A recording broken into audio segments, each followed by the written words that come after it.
Let's bring out Ice Cube. He's an actor, producer, and iconic rapper whose historic album from 1991, Death Certificate, is now re-released in a 25th anniversary edition with 3 new songs. Ice Cube. How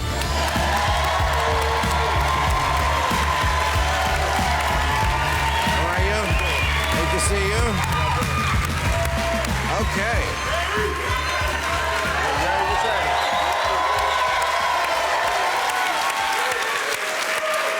So I know you're here to promote an album. I know you also want to talk about my transgression. What do you want to do first?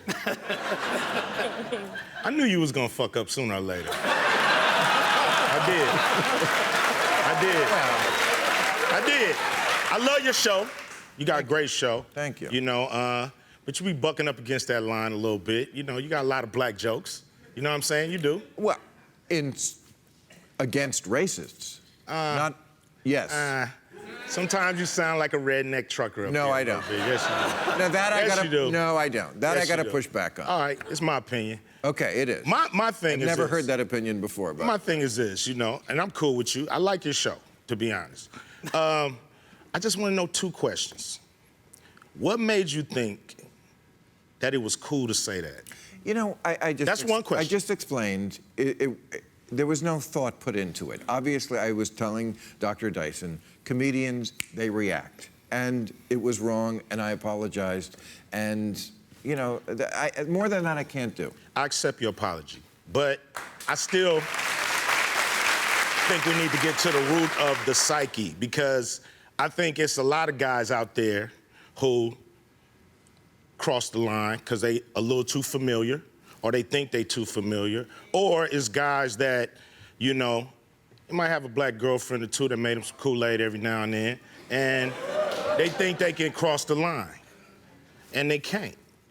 You know, it's a word that has been used against us. It's like a knife, man, and you can use it as a weapon or you can use it as a tool.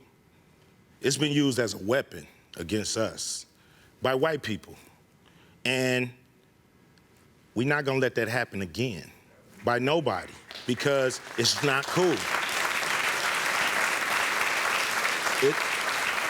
Now, I know you heard it's in the lexicon, everybody talking, but that's our word now. That's our word now, and you can't have it back. I know they trying to get it back. This guy, and I'm not talking about you, Bill. I'm not talking about you, Bill. Okay. But I'm talking about guys who cross the line every day because they got some black homies, they got some friends, they think it's cool, and it's not cool, because when I hear my homies say it, it don't feel like venom. When I hear a white person say it, it feel like that knife stabbing me, even if they don't mean it. So, you know, I like your show, and it's a great show, and I just don't know sometimes, is this a political show or is it a show about jokes? And sometimes the jokes, I understand the format, and, you know, you gotta say it's a comedian show, but this, to me, is a political show.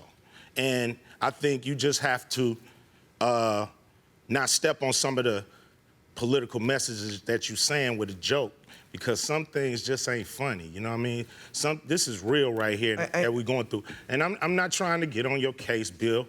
I'm telling you, I like your show, I like you. But I think this is a teachable moment, not just to you, but to the people that's watching right now. You know what I'm saying? Dude, I'm not I think trying the people watching right now are saying that point has been made. Not by me. Okay. All right, man. But you made it. I made it. I'm done. And we can laugh now. We can tell jokes. Okay. Would you like to? I mean, I agree with what Ice Cube said, but furthermore, I also think it's about the context in which the joke was made. Like, we know you apologized, but in the context, you essentially, by referring to yourself as a house anything, you attempted to whitewash who was really enslaved in the house. You know, as a white person in America, you would have been the master, the slave owner, not someone enslaved in the house. And it was mostly black women who were enslaved in the house, who were raped, who were beaten daily, day in and day out. They endured physical and mental abuse. And so for a lot of people in America, that was like a slap in the face to Black America, particularly to Black women. And so I'm with Ice Cube and Dr. Dyson. This is a teachable moment.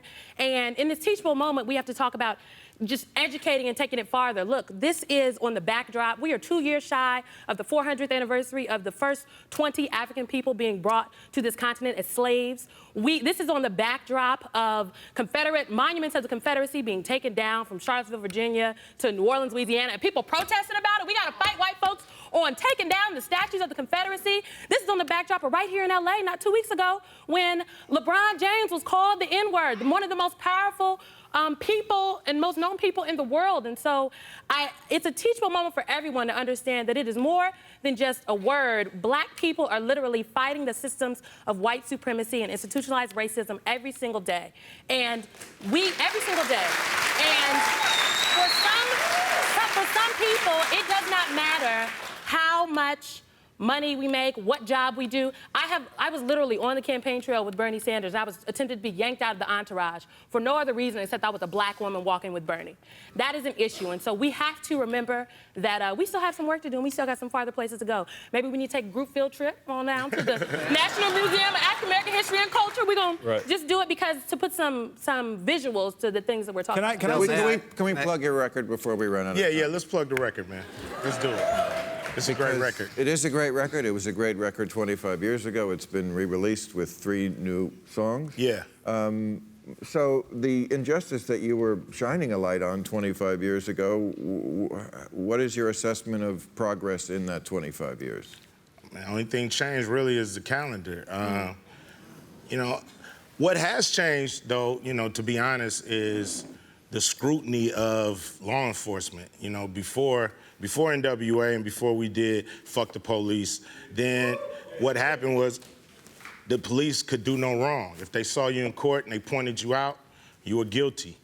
You know, after that song and after Rodney King, you know, you saw the police being more scrutiny. They're on trial now for their conduct, and we're getting real to the bottom of some of this. It's slow justice, but it's moving in the right direction.